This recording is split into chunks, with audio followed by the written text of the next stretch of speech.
Yeah, so here I'm definitely going to raise to try to steal the blinds.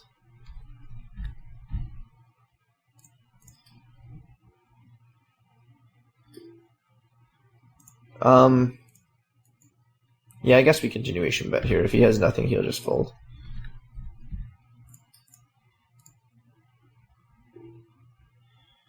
Yeah, we can't really barrel this turn, so I'm just going to check.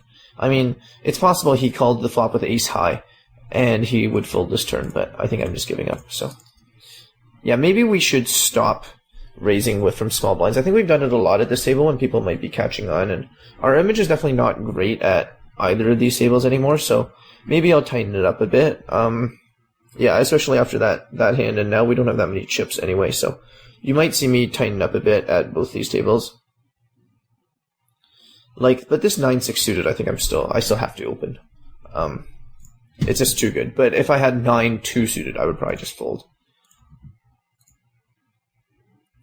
Here with ace-7 offsuit, calling with 7-1 odds or 8-1 odds is tempting, but I think we get dominated a lot by Mr. Miyagi. It's really hard to basically play post-flop against an under-the-gun limp.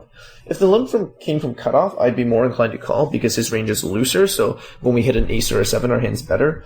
But here, basically, for us to go with our hand, we need to hit an ace and a 7. So calling is definitely very marginal.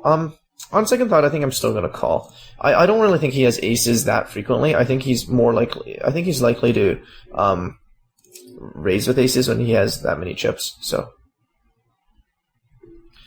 I'm not going to make a re-steal with this 8-9 suited. I think I'd do it if I was in the blinds, but I think, yeah, I don't really think this guy is raised folding that much when there's this many short stacks behind him. So here he bets. I don't know too much what to make of this. We can make a raise. I think that would be okay, but our image is not great, although he wasn't at the table when we did that. So I think making a raise is probably okay.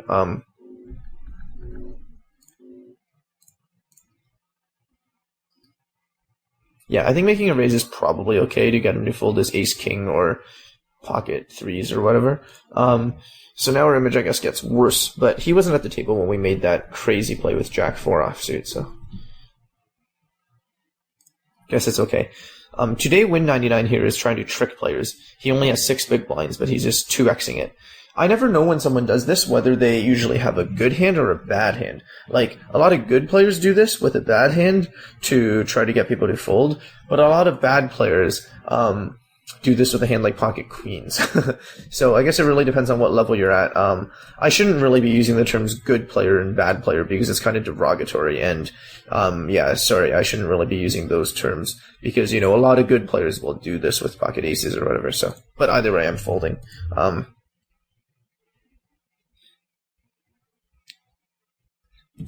Yeah, I'm debating whether to join the freeze out that started an hour ago. So yeah, I guess he did have pocket aces, but but he got pretty unlucky. Against a min raise from M theory, I definitely think 10-5 suited is good enough to call with 3-1 odds, 3.5 to 1 odds in position. Yeah, I don't know whether I should play. I should continue to play.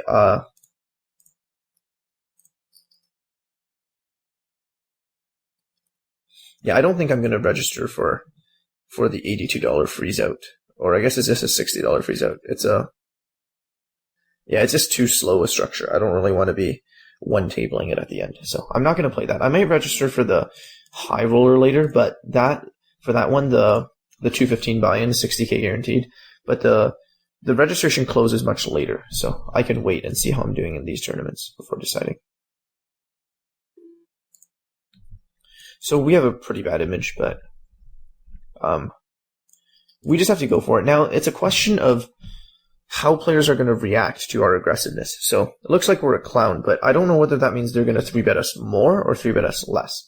Some players, when they see an aggressive player, they'll 3-bet them light a lot and 3-bet them light more frequently, which is what you should do.